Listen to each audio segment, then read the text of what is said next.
Hello, I'm William S. Pike. I'm the author of Winning Political Campaigns, which is a how-to book on all aspects of political campaigning.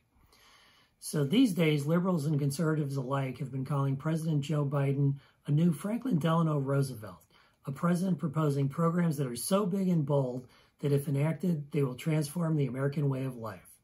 Well, not quite. If liberals want such a transformation, they shouldn't rest and think that Biden's plans are going to do it for them. And if conservatives don't want such a transformation, they can relax. Sure, Biden's progressive plans are bigger and bolder than anything America has seen since the 1960s, but they are not the New Deal, which fundamentally transformed America from a country in which people were on their own to a country with a well-functioning social safety net.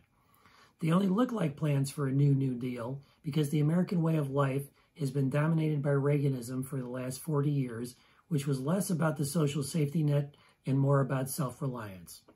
The 20% of gross domestic product America spends on public investment and the social safety net is a conservative amount for which Ronald Reagan would approve. Europe invests about 50% of its GDP in public goods: education, healthcare, infrastructure, public housing, retirement, transportation, and utilities. America does not. Biden is proposing upping the 20% that America invests, but nowhere near European proportions.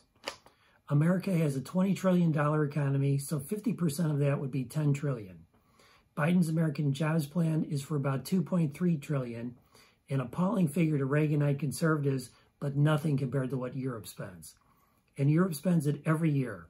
Biden's plan would cost about $2.3 trillion over 8 years.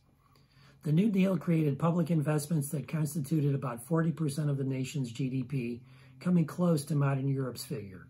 Biden isn't proposing anything close to that. So yes, Biden's liberal plans are bigger than anything proposed by Democratic presidents Bill Clinton and Barack Obama, whose policies essentially were about as liberal as those of Republican President Dwight Eisenhower in the 1950s. The political center moved sharply to the right since the days of Ronald Reagan as president, and policies that used to be considered moderate are now considered liberal. That's where Joe Biden fits in.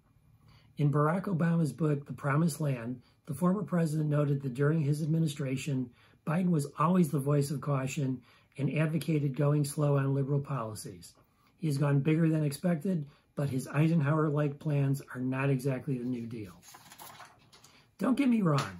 Liberals should be excited about Biden initiatives such as the American Families Plan, which would include universal preschool, free community college, child care support, which he's already enacted, paid family leave, expansion of the child tax credit, the earned income tax credit, the child independent care tax credit, and healthcare premium tax credits.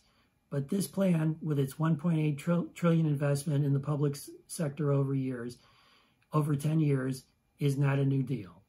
So put away the cigarette holder and the pince-nez glasses. Joe Biden is not FDR.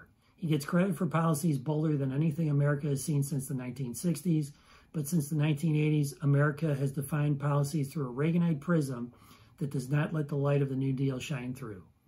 In my book, Winning Political Campaigns, I note how FDR's and Reagan's superior communications abilities enabled them to sell policies to America that radically transformed it.